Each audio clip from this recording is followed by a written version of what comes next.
Hello, Sequins. I just wanted to take a few minutes to talk with you about what you should do when you have a new team member sign up underneath you. Think about when you join Paparazzi. Think about how much you still need to learn. If you hadn't had help from your sponsor, or you might not have stuck it out and stayed around to figure out how much fun Paparazzi is and how easy it really is. Most people, if they don't get support, are not going to want to stick it out on their own.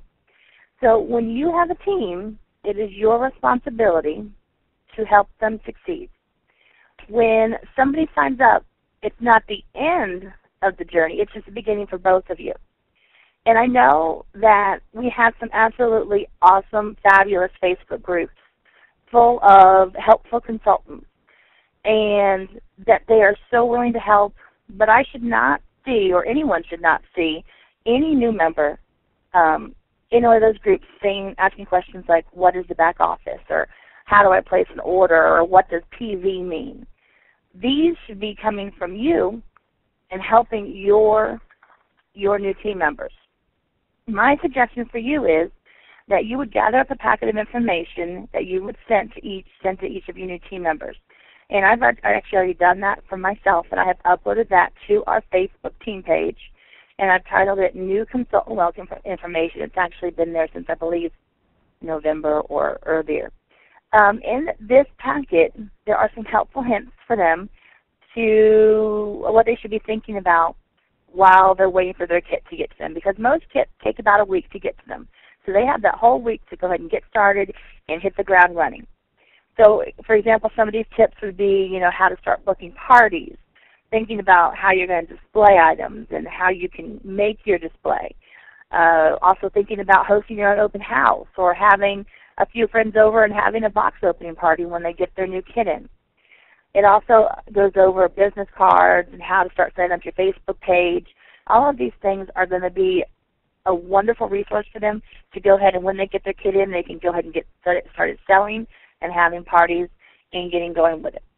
The packet I have up there also talks about ways to get their questions answered, such as, like I mentioned, the Facebook groups, going and talking to the sponsor, how they can talk to me, and so on.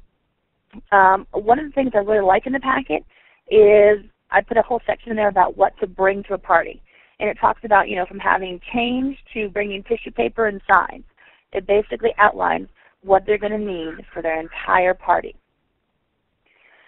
In the resource pack as well, I put a frequently asked questions in there, such as what is the jewelry made of, which we get all the time, which is a legitimate question.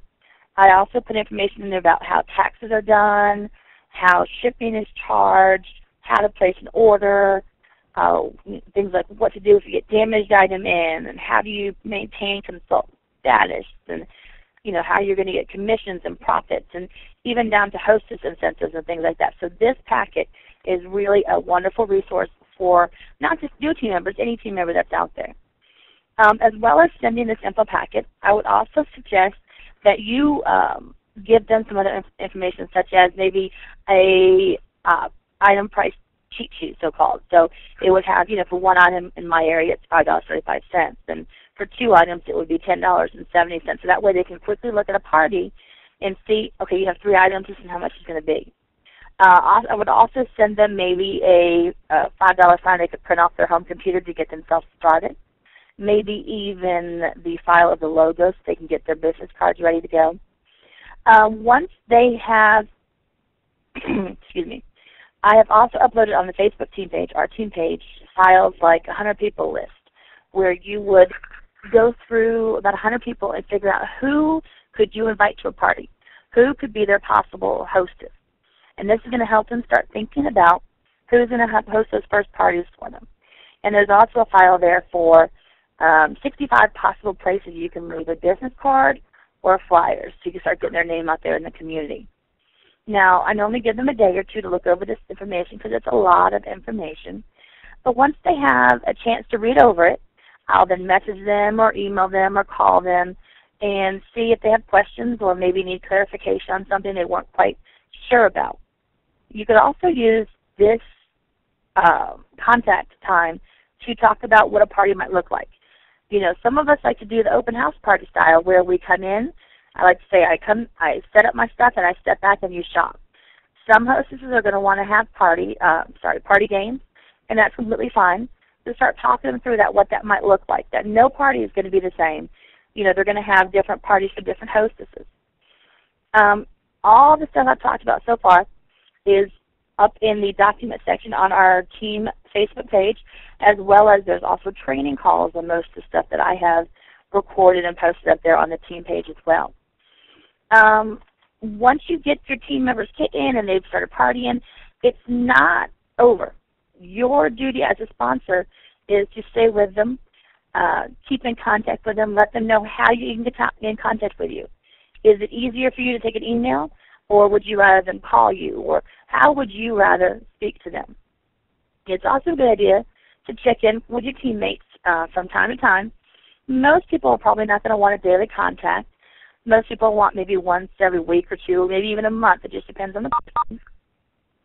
So just remember that every team member is different. Some of them are going to want hardly any help from you. I was one of those ones that wanted to do it on my own. Some of them are going to want a little more help, and that's okay too. At the end of the day, you have to remember that you're there to help them succeed, and your success as a sponsor is deeply tied to their success as a consultant as well. All right. Thank you, guys.